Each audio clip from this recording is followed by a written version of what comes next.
하늘과 땅이 맞닿을 수 있습니까? 하늘과 땅의 간격이 맞닿을 수 없을 만큼 크죠. 그런데 우리가 밖에 나가서 하늘과 땅이 만나는 것을 볼 수 있습니다.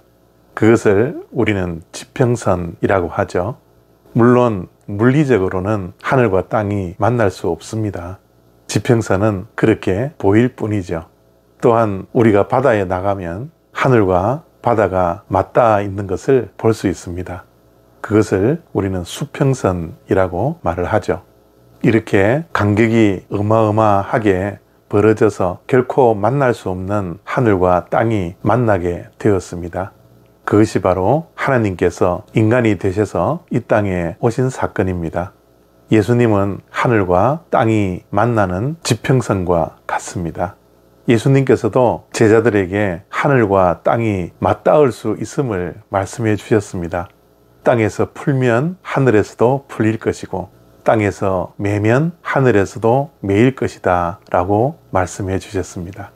우리의 신앙은 하늘과 땅이 맞닿은 것을 경험하는 것입니다. 열왕기상 20장 42절부터 43절까지 말씀입니다. 그가 왕께 아뢰되 여호와의 말씀이 내가 멸하기로 작정한 사람을 내 손으로 놓았은즉 내 목숨은 그의 목숨을 대신하고 내 백성은 그의 백성을 대신하리라 하셨나이다. 이스라엘 왕이 근심하고 답답하여 그의 왕궁으로 돌아가려고 사마리아에 이르니라. 아멘. 아합 왕이 전쟁에서 2번씩이나 크게 이겼습니다.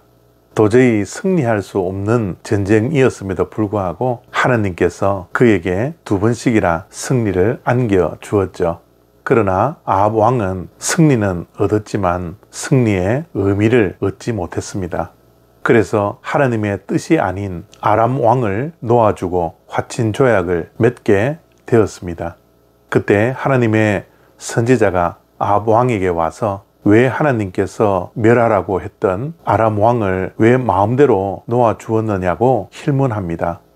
그리고 하나님의 뜻대로 하지 않은 아합 왕을 하나님께서 심판하시겠다라고 말씀을 합니다. 그렇지만 아합 왕은 이 말을 듣고도 하나님 앞에 나가서 회개하지 않습니다. 회개에 대한 관심도 없었던 것 같습니다.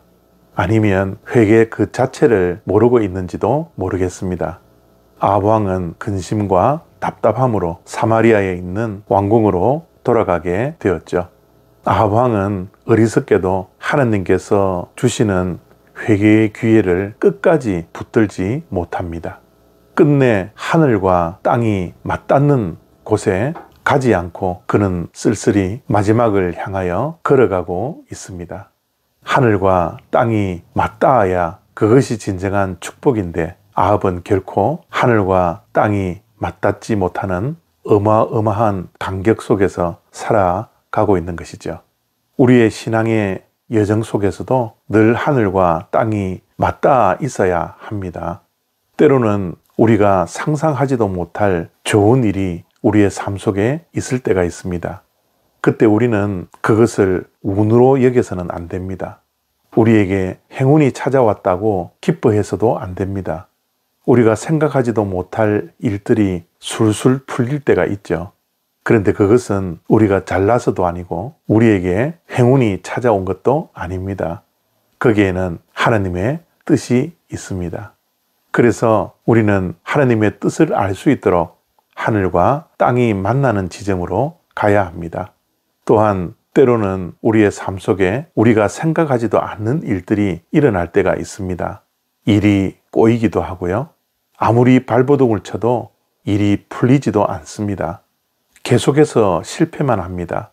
계속해서 가는 길마다 막힙니다. 실패하고 있는 이유도 없는데 계속해서 실패합니다. 그때 우리는 운이 없다고 생각하지 않아야 합니다. 재수 없다고 생각해서도 안 됩니다. 왜 이렇게 우리의 인생에 행운이 따르지 않느냐고 여겨서도 안 됩니다. 그때가 바로 하늘과 땅이 만나는 지점입니다. 반드시 그 배경에는 하나님의 뜻이 있습니다. 일이 잘 풀릴 때도 일이 잘 풀리지 않을 때도 하늘과 땅이 맞닿을 수 있도록 우리는 하나님께 나아가야 합니다. 그리고 하나님의 뜻을 분명히 알아야 합니다. 이러한 일이 왜 일어나는지 하나님의 뜻을 알 수 있도록 하늘과 땅이 만나는 곳에 우리는 가야 합니다. 이것이 축복입니다. 이것이 신앙생활입니다. 오늘도 하늘과 땅이 만나는 지평선 위에서 살아가는 복된 하루가 되어지기를 바랍니다. 감사합니다.